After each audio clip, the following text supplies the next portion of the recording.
Эхний мэдээг хүргэе. Монгол Улсын ерөнхийлөгч нам бус байх ёстой гэдэгч эрх баригч Монгол Ардын намын ерөнхийлөгчийн дохиод цангаагаар хөдөлгөх нь удирдах зөвлөлийн шинэ бүрэлдэхүүний томилгооноос тод харагдаж байгаа юм. Нийтдээ 39 хүний бүрэлдэхүүнтэй Монгол Ардын намын удирдах зөвлөлд ерөнхийлөгч Хөрөлсөхийн фракцийн хүмүүс олноороо хүч төрөн орж ирлээ.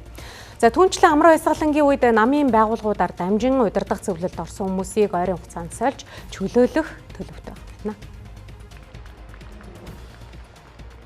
Монгол Ардын нам баг хурлын гишүүдийнхээ тоог шинчилж 479 байсныг 597 болгон 120 орчим гишүүнээр нэмэгдүүллээ. Мөн Монгол Ардын намын баг хурлаас удирдах зөвлөлийн гишүүдийг шинчилж 39 хүнийг сонгосон юм.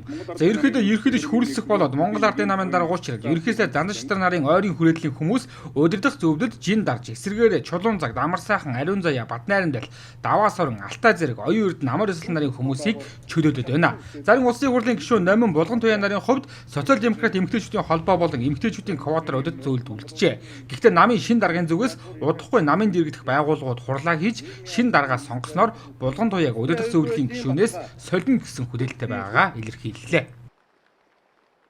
Булган Туяа гишүүн эмэгтэйчүүдийн байгууллагын ерөнхийлөгчөөр ажиллаж байгаа. Тийм ч учраас эмэгтэйчүүдийн холбооны ерөнхийлөгч нь удирдах зөвлөлтөө шууд орно гэсэн үг. Тэгэхээр намын их хурал зохион байгуулагдсанараа бид дэргэдэх төрийн бус байгууллагуудын чуулгануудыг шинээр хийх нөхцөл үүсэж байна. Мөн одоо аймаг, дүүрэг, нийслэл гээд намын ороодууд шинээр хурлаа зохион байгуулна. Тэгэхээр эмэгтэйчүүдийн холбоод одоо их хурлын дараа чуулганы зохион байгуулад дараагийн одоо шинэ ерөнхийлөг сонгогдвол тэр албан тушаалаараа орж иж байгаа учраас шинэ ерөнхийлөгч нь оронд нь ороод явна л гэсэн үг. За ийхүү Хөрөлсөх уучрал занданчтар гэсэн хоршил өөрийн хүмүүсээр бага бүрдүүлж амар ясгалан оюун эрдэнэ нарыг дэмждэг бус гишүүдийг удирдах зөвлөлийн бүрэлдэхүүнээс явандаа гаргаж цэвэрлэгээ хийхээр болоод байна. За үүнийг ч өмнөх бүрэлдэхүүнд байсан гишүүд хүлээн зөвшөөрлөө. Нэгдүгээр тийм нэг хоорондоо уучраа ойлцохгүйгаа ойлголцох талаасаа бас бүрдүүлсэн байлгуудэл гэж найдаж шít.